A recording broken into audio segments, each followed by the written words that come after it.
How's it going, everybody? My name is Doge, and today I'm here with Kaijo, and today we're going to be reviewing two small SUVs with big powertrains. And what I'm talking about here is two of Mercedes' best cars. Now, Kaijo, explain what we're reviewing today. Alright, so we are reviewing both AMG models. We got the GLC 43 AMG, and then we got the GLC 63 AMG. Alright, now the only prime difference between these two models is that this one has, how big is the V8? It's a it's just a regular 4.0 V8. So yeah, this has a 4.0 liter twin turbo, I think? Yeah. Yeah, twin turbo V8, and how much power does it produce? It's making around, it makes like 469 horsepower. And I'm guessing like 472 pound-feet of torque. You're close, 479 pound-feet of torque. Wow. Well, that's the specs for the GL63, the GLC 63. And now for the GLC 43. This has a AMG enhanced 3-liter twin-turbo V6 producing 362 horsepower and 358 pound-feet of torque. Now, this is a compact SUV, hence the C in the name, and it's a very small SUV. Is it like the smallest that Mercedes has to offer? Wait, that's a GLA, yeah. Yeah. This is a reasonably sized SUV, huh? The smallest SUV that they made was a GLB. Yeah, exactly. Nobody knows what it is. Yeah. All right. Anyway, so they're both very small SUVs compared to modern standards, because you know this is a 2017 and this is a 2018, though they're literally the exact same car. But yeah. Anyway, upon the looks, both AMGs look very, very nice. Kaijo, what do you have to say about the styling? The styling is perfect. It's got the good 2017 era of Mercedes with like that nice DRL, with one DRL that's swooping, taillights looking that nice. It's just the best era of Mercedes of all time. All right, since now that I've taken you on the performance specs and the looks, let me show you the dealership page for both cars. All right, so here we are at the 2017 GLC. Well, the GLC's page in general, because the GLC 63 AMG is a different model from this one. So the normal GLC has 8 trims, starting with the beater. You know, it's a beater, and you know, has a 4-cylinder, and it has 241 horsepower, surprisingly, and for a 4-cylinder it gets 14 miles a gallon, which I'm not surprised because of the amount of dents and like blown turbos in that thing.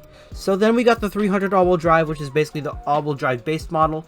And then we got the 43, which is basically the performance variant of the GLC.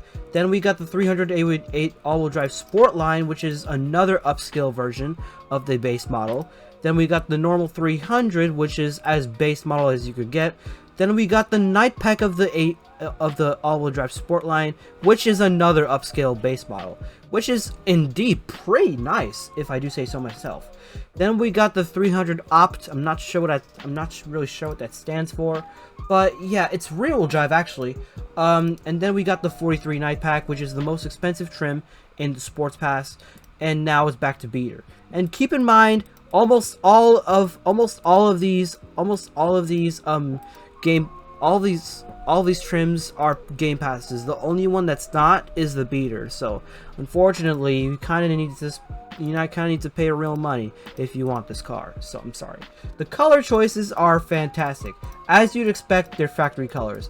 and that's my honest opinion on it. Let's move on to the GLC 63. Alright, so now we're at the GLC 63 AMG's dealer page. Now this only comes with 2 trims, as you might expect, because a lot of the performance SUVs with different, like designations and models of, from the normal ones tend to have like 1 or 2 trims. So starting with the base with chrome, it has as Kaijo said, it has 469 horsepower, 22 miles a gallon for a twin turbo V8 is absolutely insane.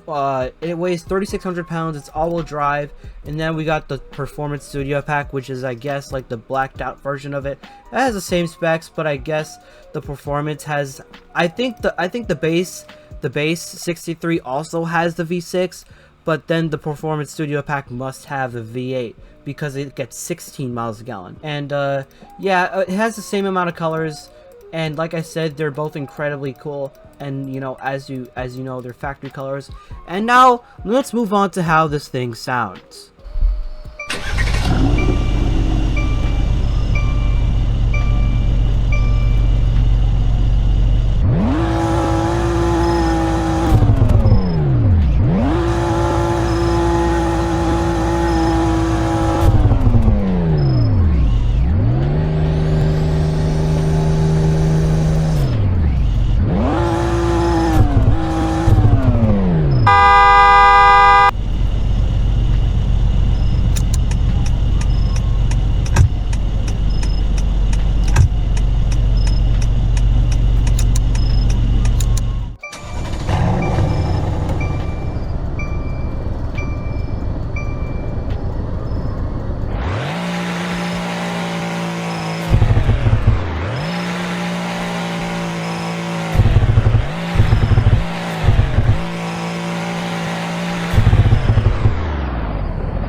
Alright, now that I've given you the sound test of both cars, let's see how both perform.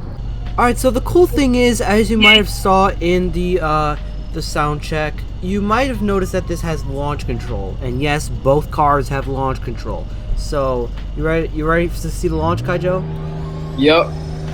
Alright, 3, 2, 1, go.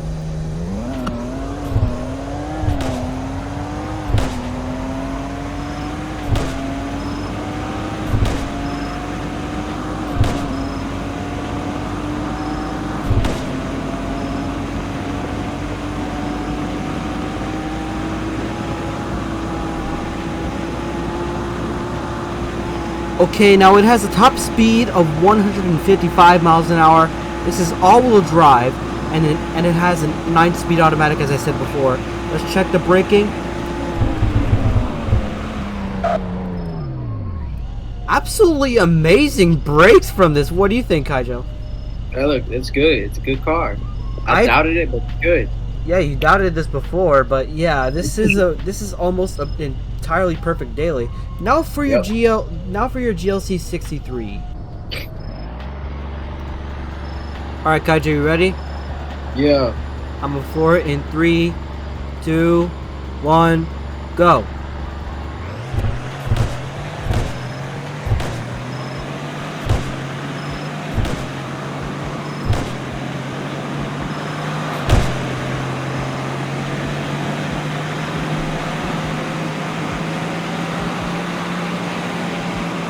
Okay, now this has a top speed of 172 miles an hour. It's also a 9-speed manual and all-wheel drive. Let's check the braking. Actually, it has way better brakes than the GLC 43 because I'm not sure how that's possible considering this is heavier and it has a bigger engine. But yeah, this apparently has better brakes than the GLC 43, probably because it's like a more sporty variant. Alright, now let's see how both drive. Alright, now driving the GL43 for the start, GLC 43 for the start of it is actually pretty nice. It has decent acceleration and decent handling for a not too sporty SUV, but actually it is a sporty SUV with like a lot less power than the actual performance model, because performance model always has more power. But anyway, Kaijo, what are your honest thoughts on this thing's handling and the driving?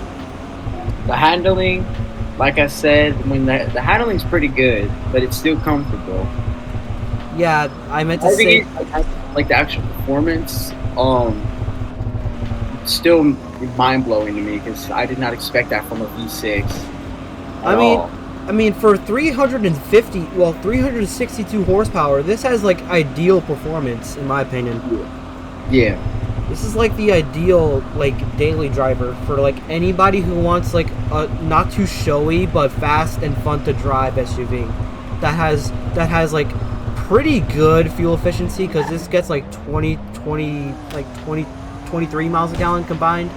And yeah, I think I consider this like a really good daily, and plus it's like $45,000 for like the most expensive model, and for a Mercedes that's really cheap. And I just did a parking brake, so don't mind me there. But yeah, anyway, overall the GLC 43 is very nice to drive, and I highly recommend it for anybody looking for a daily driver. Alright, now let's move on to the GLC 63. Alright, now driving the GLC 63 AMG feels a lot different because this is obviously much faster than the GLC 43. And honestly, it has a little worse handling per se, because acceleration can sometimes, well, most of the time it ruins the handling of most cars. So I guess you could say it's like the same thing, but with like more performance and much faster, daily driving. And wait, Kaijo, how much did this cost you? I think it cost me like $56K. And that right there is for an AMG, that's extremely cheap, because $56K for an AMG is like really freaking good. And this is like still kind of new. This is a 2018 model, and that's still relatively new to this day. So yeah, if you guys also want another downside, if you guys want this for daily driver, the downside is the fuel efficiency, because as I said, this is a twin turbo V8 and it gets like 16 miles a gallon, while the V6 gets 23 miles a gallon and it's twin turbo. So yeah, overall the GLC has roughly the same driving experience. And overall, that wraps it up for the video today. And let me know in the comments which one you would take and why. Do you prefer the GLC 63 or the GLC 43? Explain it down in the comments. Thank you guys so much for watching this review. If you want to see more videos from me, make sure to like and subscribe, and I'll see you guys in the next video. Goodbye and have a great rest of your day.